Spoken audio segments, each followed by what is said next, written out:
I'm trying to channel my inner Lindsay Ellis, because, you know, like, she's usually drinking in her videos, except I don't really drink, so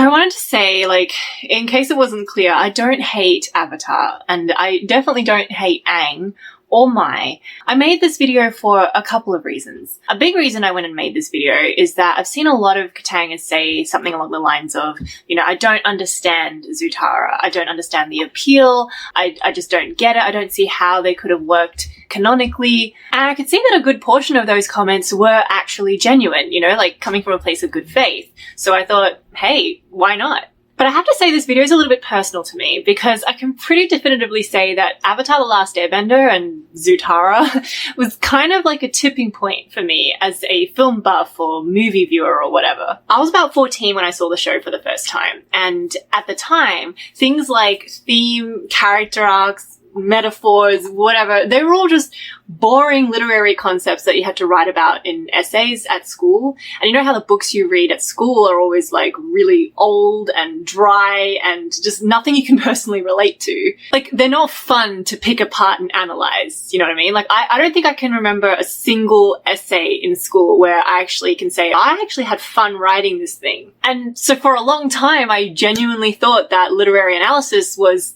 just boring. Like, that's what it was. Just difficult, boring stuff. I wasn't interested in exploring parallels between characters or picking apart broad thematic statements that might be hidden within the text. And I genuinely didn't think I ever would be. And it was literally Zutara that changed my mind on all this. Because Avatar: The Last Airbender was the first time that I watched a show where I actually found myself disagreeing with the creator on something. Like, prior to that, I'd seen movies that I didn't like and read books that I didn't enjoy, but I genuinely thought that it was just a matter of taste, whether you liked something or not, you know? Like, flavors of a boba or something like that. This one's mango. It's really good. But Avatar was the first time where I actually felt like there was something deeply flawed about the ending, and it's not just to do with the shipping stuff, though that is a part of it, but like, it wasn't just a matter of taste this time. There was actually something technical and objective about it. There are actually key components of literature that I could identify this time as being poorly executed. And that was the moment where I became a much more critical viewer. Like, I actually started paying attention to things. I stopped taking things at face value. And I got significantly better at predicting twists, you know, even if I didn't know there was one. The emotional journey of following this couple and the disappointment when all the pieces that seemed to be lining up never ended up going anywhere kind of served as my spiritual awakening, shall we say. So me going back to this show, you know, going back to the thing that started it all, it's kind of like me going back to my roots. This show and the Zutara ship will always have a special place in my heart for teaching me to love literature and find passion and joy in critiquing it.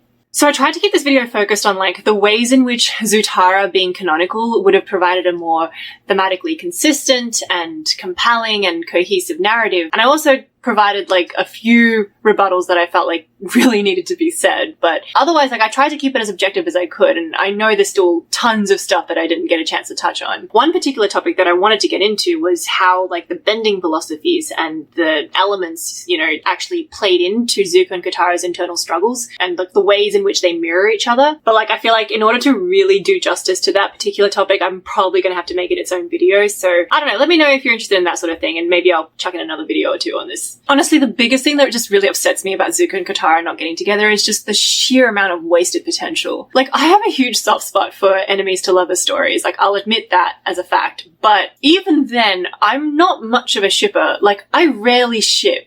And this might just be me, you know, like, I know there's a lot of diehard fanon shippers out there in the Zutara fandom, but whenever I've shipped a couple, it's always been a canon ship. Like, every time, you know, I'm not usually, I'm not the kind of person to just ship stuff for no reason, you know, like, I don't do that. And Zutara is literally the only exception. Like, this is the only ship I've ever cared about that wasn't a canon ship. And I think a big part of it is that I just genuinely felt like it should have been. And even then, you know, like, at the time when I finished the show, I mean, I was disappointed, yeah, but I didn't think I would stay disappointed. I remember thinking at the time, like, okay, yeah, this is frustrating, but like, hey, you know, I'm gonna see other movies, I'm gonna watch other shows. Like, yeah, so far Zutara has been the first and only ship I've seen to interweave character arcs, themes, symbolism, parallels, lore, and it just happens to be my bread and butter, like enemies to lovers, while simultaneously intertwining with a larger story that's not just about romance, but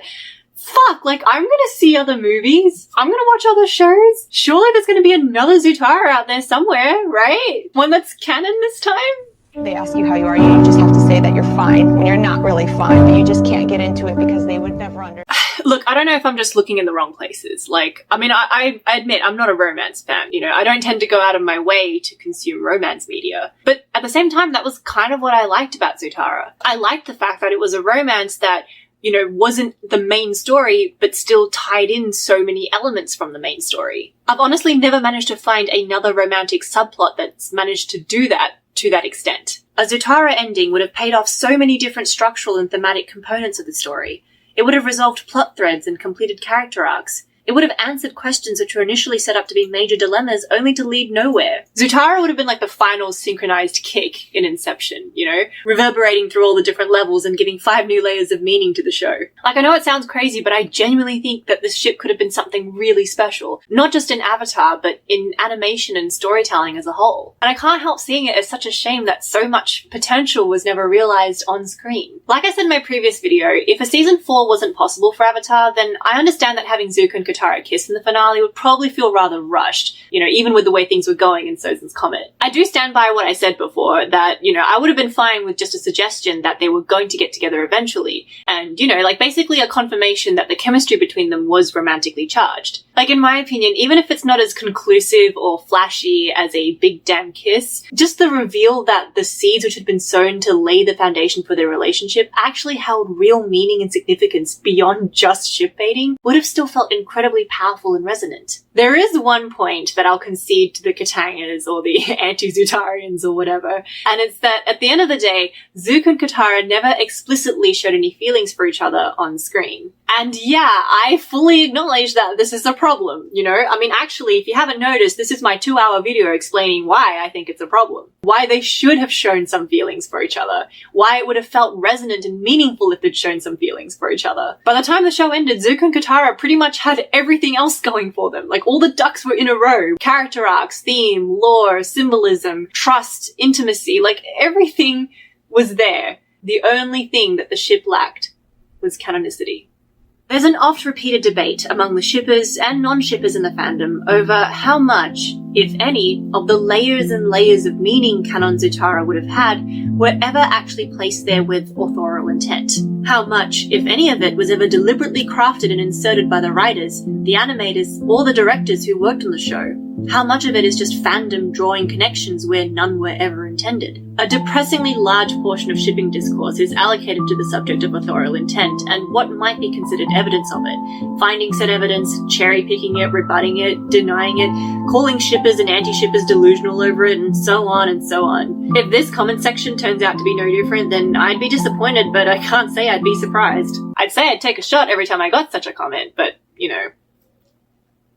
In response to the comments that I will inevitably get, asking me to justify my opinions on Zutara in spite of this quote, or that comment, or this interview, or whatever is people's go-to trump card on authorial intent these days, allow me to tell you a little story. Some of you may already know this story. It's the story of one man, a mathematician, computer scientist, cryptanalyst, logician, philosopher, a man whose work in cracking the German Enigma code in the Second World War is estimated to have saved no less than 14 million lives.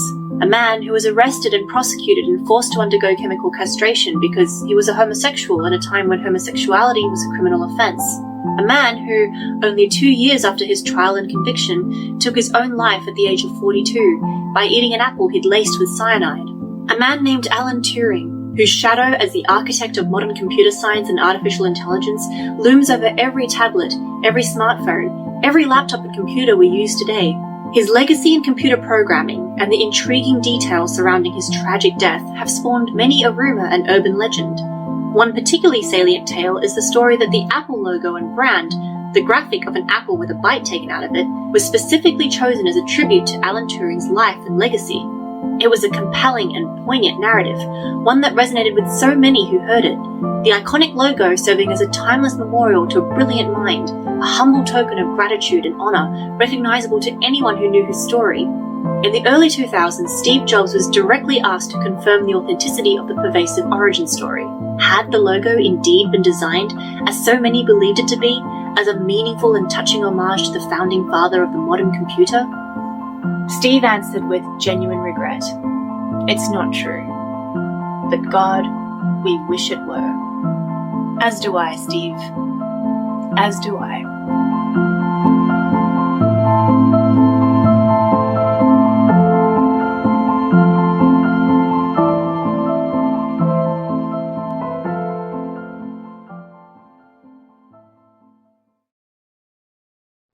What you say? Ooh, when you only meant well, but Sony Music Entertainment copyrighted your vid, of course they did. What you say? Ooh, well I'm far from Adele, but Sony Music Entertainment. You can go fuck yourselves, go fuck yourselves. There'll come a day, ooh, when you'll wake up in hell because you did it. What you say? Ooh, was it all for the best? Go fuck yourselves. In a way, you're like a thieving cartel. The way you bully, aren't you ashamed of sharing one brain cell between yourselves? What you say? Ooh, I've had enough of your greed, so here's my answer. What you say? Ooh, what did you say? Fuck SME, they really have no class. Fuck SME, just fuck 'em up. Fuck you, SME. Fuck you. Alright, so for those of you who don't know what that was about, I'm gonna post an explanation in the comments for you. Anyway, for those of you who are completely new here and who didn't get the memo and didn't see the first upload of this video, you know what? I don't know if I can be bothered like re-explaining everything. Okay, you know what? How about this? I'm just gonna post on screen. Just read this text if you want context, alright? If you can't be bothered and you don't want to keep reading and you just want to keep watching without any context, you know what? You're a little rebel, okay? I like you. I like your style. Alright, let's go. Hey, Mum. Happy New Year to you too. You know when we were watching Avatar last year, and like, do you remember what you said about like how it ended with Zuko and Katara and like Mai and Zuko or whatever? I don't know. It's just like the beginning and the ending doesn't match. it's like I know the writer tired of writing it and just finished it off quickly. Go to the party. And try to pen a lion picture. And then in the end he ran out of energy, so he put duck towers. We're watching it and we see like the tension building up between the two characters. Yeah. So nice, and everyone watching it, and we think something may happen between those two characters, and somehow the writer changed his mind, changed his ideas, and pulled those two characters apart and put someone else in it. It's like unexpected. And for me, I don't think it makes sense. Yeah. I wish that it would happen because I know that the people like. They are completely different, but because they are different, they attract each other more. So in the real life, yes, a thing like that is like a couple like that or the laugh like that. It's so hard and so I think it's so rare. But once you can maintain it, it makes sense and it's I don't know. Life is so much more colorful than the one which is like a okay. Peaceful here, peaceful there, perfectly match. That's it. Life like that is so boring. There have to be like, love have to be fire, sometimes water, yeah, sometimes wind, yeah. And when we got to mix of everything, life would be I should just end my recording. I should just have you take over. This is great. See you next time on Sneezy Reviews. That was a great ending. Thank you. Goodbye now. Goodbye. Goodbye. Thank you. Goodbye. Did everyone see that? Because I will not be doing it again.